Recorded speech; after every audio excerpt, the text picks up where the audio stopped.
Lai cik ļoti piedzīvojumu kāri mēs būtu, tomēr izvēloties ceļojumu galamērķi, mēs priekšroku dodam vietām, pa kurām mēs esam kaut ko dzirdējuši vai arī noskatījuši kādā turismu aģentūras piedāvājuma reklāmā.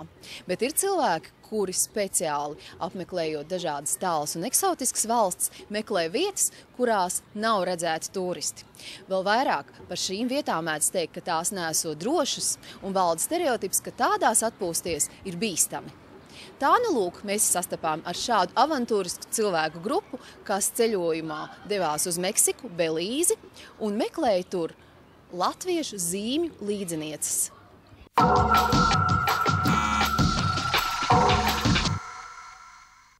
8 ceļotāju braucienā pa Meksiku, Gvatemalu un Belīzi mēnešu laikā pievarējot 5000 km nebija vietu, kas skaisti aprakstītas oficiālos ceļvežos. Viņi nolēma savus iespējas par šīm valstīm radīt paši, paļaujoties tikai uz savu intuīciju un veiksmi.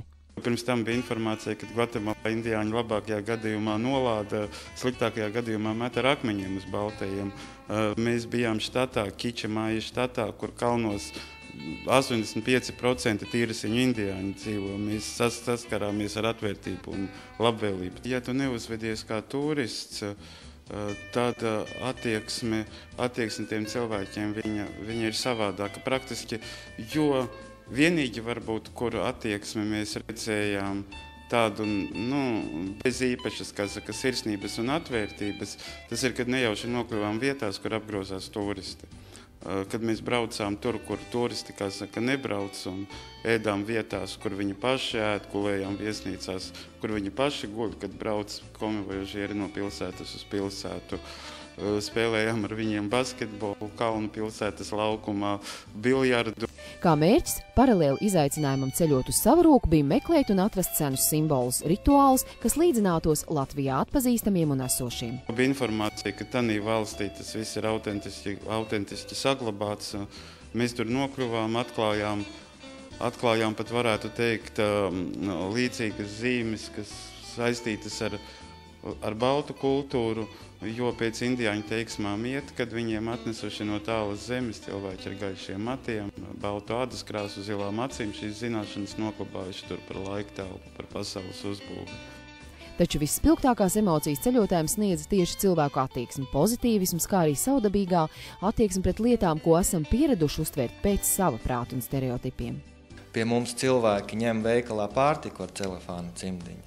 Ja, lai pārdevējiem, lai ieliktu pārtiku, ja, un naudu ņem ar pliku roku. Tur ir pilnīgi otrādāk.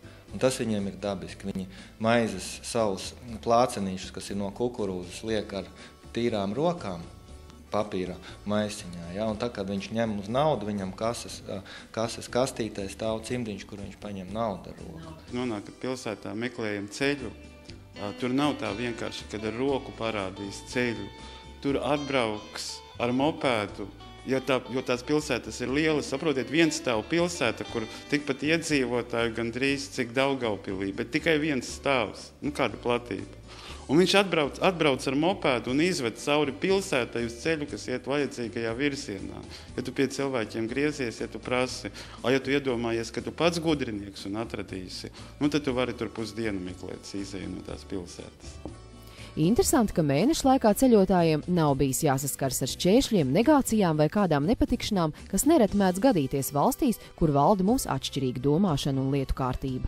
Ir saistība, kad ir jāskatās uz pasauli kopumā, nevis jāskatās, kā mēs esam ieraduši skatīties no rietumnieciskās domāšanas puses vai no Eiropas puses, ja, kad Eiropa bija tā, kas atklāja Ameriku vai kaut kā savādāk. Ja. Principā tas ir tas gaismas laiks, ko Ivo saka, ja, kad cilvēkiem jāiemācās ir paskatītos uz pasauli kopumā. Iespēja redzēt dabu, cilvēkus, baudīt emocijas un iepazīt citu kultūru. Ir kas spēcīgi vilinoši, un šis tieksmes vadīti daudz pasauli ierauga plašāk par savu sēdz horizontu. Uzdrošināties sekot nezināmajam varbūt arī ir nedaudz bailīgi, toties gandarījums no atklājumiem noteikti ir spēcīgāks par aklu uzticēšanos citu piedzīvotajam. Es teiktu, ka vajadzētu ņemt cieņu pret to valsti, pret tiem cilvēkiem un arī pašcieņu. Un līdz ar to doties ar tādu atvērtu sirdi un nebaidīties, jo uz visam var būt morāli gatavs, un ja nav bailes, tad arī to ar prātu saprot, kas tev jādara un kā jārēģē.